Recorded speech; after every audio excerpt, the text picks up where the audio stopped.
Balaji, hanging out with these, how many 50 villains you interviewed for this book, which is pure evil, the bad men of Bollywood. I mean, how bad did you become? Very bad. Because that's why I had to write the last chapter, which was like a catharsis chapter, where I said, hey, I almost got afflicted by the Stockholm syndrome, where I started empathizing with them. So I had to write this chapter to say, bad is bad, bad begets bad. Bure kaam ka bura natija. The bad men met their nemesis. They got their deserved punishment, but some of them got away, but most of them got their punishment. So that's what I had to write at the end of the chapter. But yes, when you start living with these characters, I've lived with them for about 8-9 years. I had to see their side of the story as well. So in a way, I started seeing their side of the story. But yeah, then I had to quickly pull myself out and say, hey, I just wrote the book. I'm not one of them. Who was the villain you empathized most with? Okay, it's a predominantly female crowd, or maybe not, but I might get beaten up for this, but maybe Rahul of Dar. I'll tell you why. Why? He was a sick child, Huh. right? His mother had passed away when he was young, and he had been deprived. He had deprived of That's why childhood he love. Stalked Juhi Chawla and wanted to kill Sunny Deol. Poor little boy. He also would speak to his dead mother over phone, right? He was sick, right? It's not like the other psychopathic killers who are, who do it without any remorse. This guy had a remorse at the end. He said sorry at the end. I'm not saying that solves anything. I'm not saying that justifies it. But somehow I felt that he was a sick child. So how many movies did you see to actually get to the bottom of pure evil? About 300. 300. Yeah. And then I couldn't watch anymore because I had to watch quite a lot of this all over again. Yeah. I had to watch some of the scenes very specifically. And I discovered I had made quite a lot of errors. For example, the statue of Timothy I wrote in Shalimar, it's actually a statue of Trinity. When I looked at the scene again, I said I've gone and made a blunder, so I got to change it in the draft. So I couldn't go beyond 300. You reached your limit of bad. That's it. And then I had to become good. So, but what makes these guys so fascinating? Of all people, Salman Khan once told me that, the whole idea of having a villain who's bigger and better muscled and, taller than you is because then you look like the hero, So at the end, when you're beating up the taller, bigger, more muscular guy, you look like the hero and the audience claps for you. But there's much more than that to being the villain, right? As Sriram Raghavan said in the foreword, the bad guy doesn't have any rules to follow. He needn't follow any rules. The good guy also always has to live within the rules and what the law and the ethics define. Some part of it maybe wants to be like those bad guys, so long as we don't get caught. Chori wo hota hai jo pakda jaye. Agar chori pakda na jaye, so we all commit. Don't we commit traffic offenses? Don't we tip them off by 50 rupees when we are not supposed to? There's a bit of bad that exists in all of us. Just that in films, as you would know very well, it has to be a bit of a hyperbole. It has to be blown up a little bit. Right? For example, Mogambo. If you saw a person like that walking on the street, you'd laugh at him. You won't feel scared of him. But the fact is, it has to be shown in those garish colors and exaggerated way to show that he's really bad. And the badder that the villain is, the more good he makes the hero look. Like in Scarface, he says that you need me to make you look good.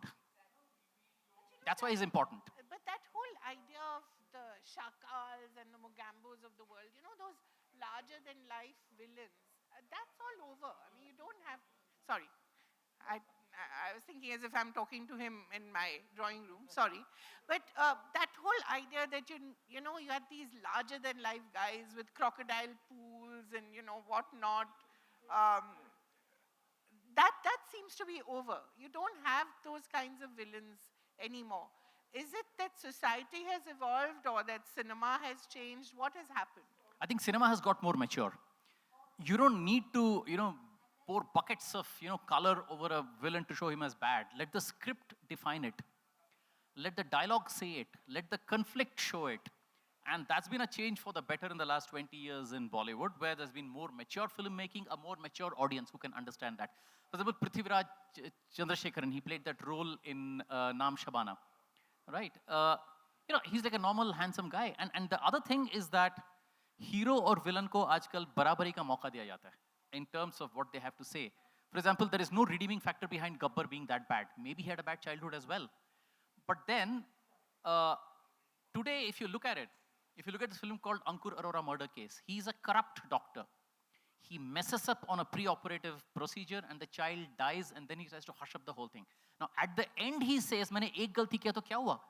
Dekho, the entire hospital's reputation rests on me, so it's okay if I made a mistake, it's okay if I try to cover it up." Right? So there's more balance, and that lends more credibility to the villain character. He looks more real. He looks more gray instead of pure black. But isn't it also that it's so difficult now to tell a hero from a villain? Kabir Singh, for some, may be a hero. For others, he may be just a stalker, a guy who doesn't know how to take no for an answer. Yeah, it is. So it is the script and the narrator taking the story forward. The conflict is so real. The earlier scripts used to be heavily tanked in favor of the hero. The hero had to be good, the pure good, and the villain had to be a pure Ravan. There's a Ram and Ravan. But if you look at Mahabharat, and it's all shades of grey.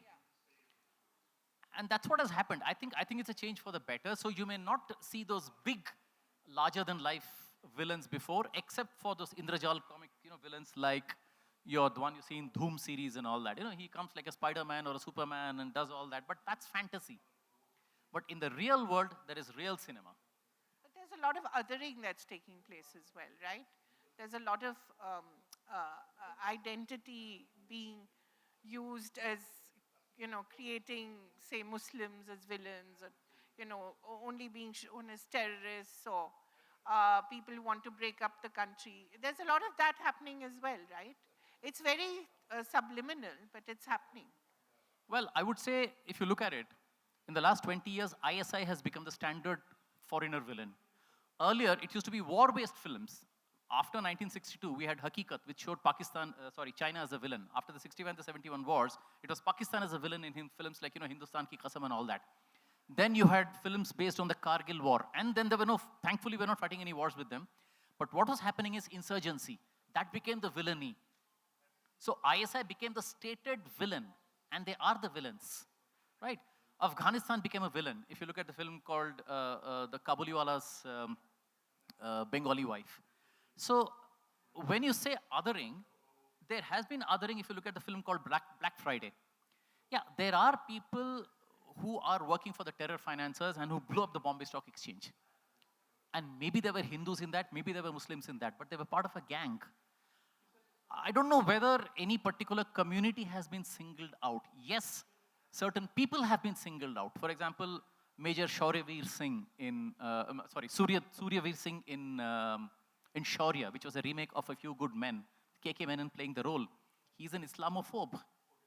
He takes a personal grudge against a Muslim, a person called Jamil, and he sees a Jamil in everyone of that community. So there is, I would say they pick on specific characters and say he's the villain of the story. That's his villainy.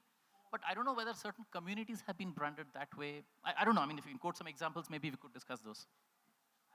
That, I think, will require a longer discussion. Let's talk a little about the bad men you met, and how was it finally to meet them? Did Ranjit look like the horrible rapist that he's portrayed on screen most of the time? What was Boman Irani like? Sometimes he's been a good guy, sometimes he's been a bad guy. What were these guys like in real life? When I met Ranjit, he was in between shoots, and he said... Still shoots? There are no rapes anymore, thankfully, in Bollywood. Yeah, and even he's too old to rape anyone. So thank God. Yeah, so... He was a horrible man. Horrible, horrible man. No, he's a very nice man. Believe me, trust me, Kaveree, I've met him. No, thank you. When I met him, he said, yeah, let's discuss in my vanity van, and I felt a bit scared, okay? Even you. Even me. But then he started talking, and then he did a Devanand mime of Guide. He said, "मैं देव साहब का बहुत बड़ा fan हूँ." And then he started talking. Oh, very nice. I mean, all these guys are exceptionally good. Bowman and I met in Chennai, and it was a 2-hour discussion, and he told me how that virus scene and that Balatkar scene, how it was conceived, and he shared in terms of what happened during the final fight scene in Dawn with Shah Rukh. What happened? Tell us. You'll have to read it in the book. Some things you can tell us now and then. Yeah, what happened? The Malaysia government was very kind to the crew, and they actually cleared out all the traffic in KL for some of the scenes out there. But then the director said, no, hang on, let the traffic be there. I want real people out there, so don't clear out all the traffic. But the fact is the Malaysian government was very cooperative. And the fight scene, they couldn't hear the cut shouted from the helicopter because the noise was drowning them out. And Bowman kept hitting Shah Rukh. He kept bashing him up and suddenly said, hang on, ho gaya, scene cut ho gaya.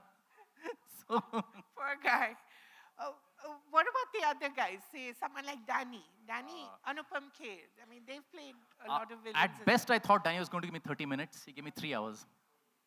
And then he says, can I smoke? I said, sir, it's your home. You can smoke. And he said, after about 2 hours, he said, khana khayega.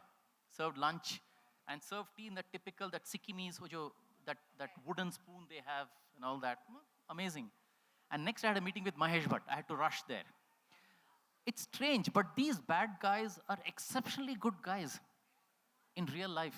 Maybe they're trying to be what they are not on screen. Maybe they make a conscious effort to be the exactly opposite. Prem Chopra, what a gentleman. So when I entered his home, he said, oh, you're writing a book on villains, come. And I'm saying, it's amazing. Maybe you should ask the heroines, they start with what they thought of them. Did you talk to some of them? Yeah, I did. I met Bindu. And she said, people have been very professional to me, even in my career. So she said, when I play the bad girl, I'm the bad girl. But then, cut, it's out. Finished. So yeah, I interviewed Simi Garewal. And Simi said that one of her friends refused to watch the film. Or one of her, Cars, right? Yeah. She was really evil in She that. was evil. She was black evil. No sense of remorse at all. She tried to kill, she has a history of killing the same person twice. And she came close to it the second time round as well. मतलब जन्म के बाद उसका पुनर्जन्म में भी उसको मारने की कोशिश करती है. Just imagine. But I always wondered, why did she take that role? I mean, she is a Satyajit Ray heroine, Raj Kapoor heroine. I mean, and of course she's now the woman in white for us always. Why did she do that? She didn't. Okay. She didn't want to. Then Subhash Ghai kept talking to her, and finally it took 2 people to finally convince her as to why she should do the role. And there's a backstory behind it in terms of how she was convinced about it. And Come on, yeah, this is your time to tell stories. okay, I'll tell you this story. There are 2 stories in this. So Subhash Ghai said that if you are not doing this role, I'm scrapping this film. I'm not doing this at all. Then she felt guilty and said, okay, I think I'll do this. And Sachin Bhaumik, the script writer, yeah, so there's a particular cuisine she liked, and he took her for a lunch out there at the restaurant. And he said, how do you like the food? She said, food is good. So how do you like the role? The role is good. Okay. So, I mean, they say it takes good food to get to a woman's heart as well, right? Yeah, Right. and that's what we saw out there. And Anupam Kher? Anupam Kher, he told me how he prepared for the Tribhuvan Chacha's role, the buck tooth. He said, I was sweating, so I couldn't get the buck tooth, so I rolled up my lips. So it had to be something like this. It showed, and he told me also in Jaane Bhi Do Yaro how he had the disco killer sort of a role, which was finally didn't make it to the final cut. But he told me that I was there in part of Jaane Bhi Do Yaro. Yeah. Really? See, there are tons of anecdotes. See, this book is not a Gyan book. I'll tell you, this is a pure Bollywood mainstream masala. And based on interviews with 50, 60 odd, 50, 55 odd people, and then archival stuff and books that I've read based on research, this is completely peppered with all that masaledar anecdotes. I was struck by most of them, including one where Ranjit is trying to cover Hema Malini, Saira Banu. Yeah. And then dreams that Dilip Dilip Kumar is going to come and kill him. Because actually there was a wardrobe malfunction. And her bikini clasp broke during that scene. And suddenly it was Ranjit who called out and said, lights off. Okay, he took a blanket and he wrapped it around her. So, but then he couldn't get off the feeling that Dilip Kumar is going to come and thrash him the next day, saying, "Meri biwi ke kapde phad raha hai. Ab main dikhata hu maza tujhe." And also the Hema Malini anecdote where Gabbar, I think, bruised her arm, and Dharmendra was very angry. Yeah, see, look at this way. Quite fascinating. Gabbar never even touched Actually, her inappropriately, yeah. right? There's only one He scene just where made her dance on that broken glass, that horrible man. and that was not very different from what Samba had to go through. Sitting on top of that rock at that presumably 40 degrees Celsius temperature and just having one dialogue, kitne aadmi the? Or, pure 50,000. Huh? Here, Somewhere no? here, yeah. It was Yeah. where the Toyota factory is. Yeah. Right now, where the Toyota factory stands, that's where the entire shooting of Sholay took place. It didn't take place in Chambal. Because Ramesh Sippy wanted a mix of greenery and the brown hills. So he wanted a mix of both. So he never touched her inappropriately. But what he did is he held her hand tightly. And that caused a bit of a bruise. And Dharam Paji was livid. Because they had just got into a relationship. But dekho ye aadmi kya kar raha hai. So what did he do to him? He did nothing, but he was angry, and next day was okay. Okay. So, I mean, how long did you spend on it, and what were the kinds of research you did? I mean, some were obviously primary sources, but what were the others? It took me quite a while to get a grasp on the story. First of all, it was HarperCollins' idea. Shantanu Rai Chaudhary, who was a commissioning editor at that time, it was the idea to do a book on villains, and I had no clue what to do with the topic. See, a biography has certain definitions. It has certain parameters. This has nothing. Done for R.D. Burman. I've done for R.D. Burman and S.D. Burman, but this had nothing. It took me 2-3 years to get a grasp on the story as to what it should be like at all. I said, can I go timeline-wise? That didn't work, because not that all types of villainy are there in all the decades. There are some blanks. Then I said, let me go by category. So there is an insider villain, there is an outsider villain. Insider villain is things like, the cheating friend or the backstabbing relative or the cheating business partner or the misogynist or the child molester or the rapist or the sly relative like your Sauteli Ma, Sautela Bhai or Saas Bahu villainy. Ye sab to hota hai, rapist and all to hota hai. This is villains in the home, and then there are villains outside. Like you have the foreigner villains, Chinese, Pakistani, Afghans, everything. British, of course, who can forget the British? And then you have the zamindars, the landlords, the food grain hoarders, the dacoits, the thugs, the urban thugs, the gundas, the smugglers, the drug lords, the mafia, the special category ones like the psychotic, psychopath. And then you have the serial killers. And then in the new age, you have those, Dhoom series and all that. So it had to be split and categorized. And what ultimately came out, I said, let me go by category. So I arranged it like what you would have in a museum. You have the whole panorama laid out.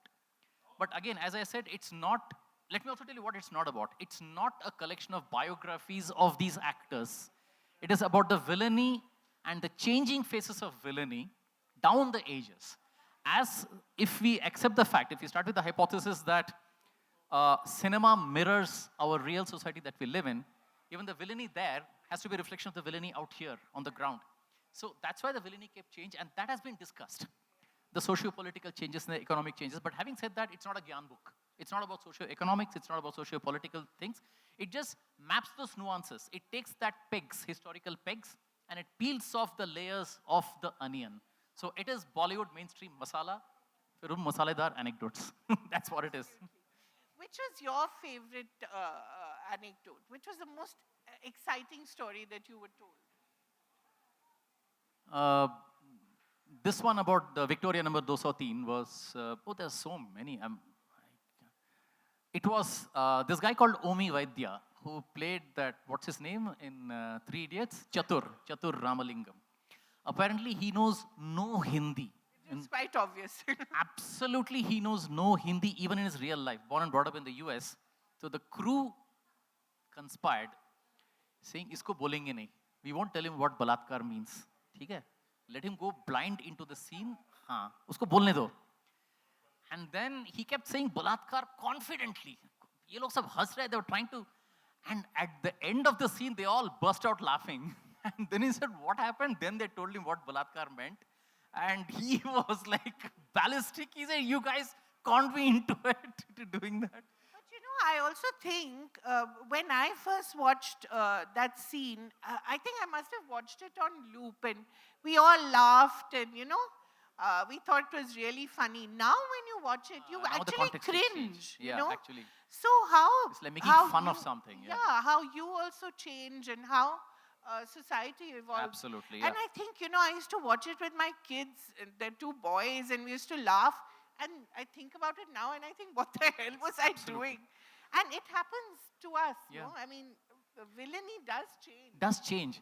One more anecdote, remember how scenes change. See, a lot of things happen on the spur. When Anupam Kher was playing Inspector Giridhar in Hum, that ridiculous villain guy, And of course, the change of villainy also talks about the corrupt politician, the corrupt policeman, and how they became soft landing pads for the notorious mafia. That's also been discussed out here, how they formed a sort of a triumvirate. So when they landed on the sets of Hum on the day one, Anupam Kher told Mukul Anand, yaar, kuch jam nahi raha ye role. I can't, this is not working out. Then Mukul Anand said, do whatever changes you want. I'm okay with that. So he shaved off his head. He put on a very Himachali accent. So from Arjun Singh, Tir mat choda kar. He changed Arjun Singh, Tir mat choda kar. He changed the complete accent, and look at the difference it made. Or even in Vidhu Vinod Chopra's Khamosh, the last scene where Amol Palekar tries to kill Shabana, that role was conceived very differently.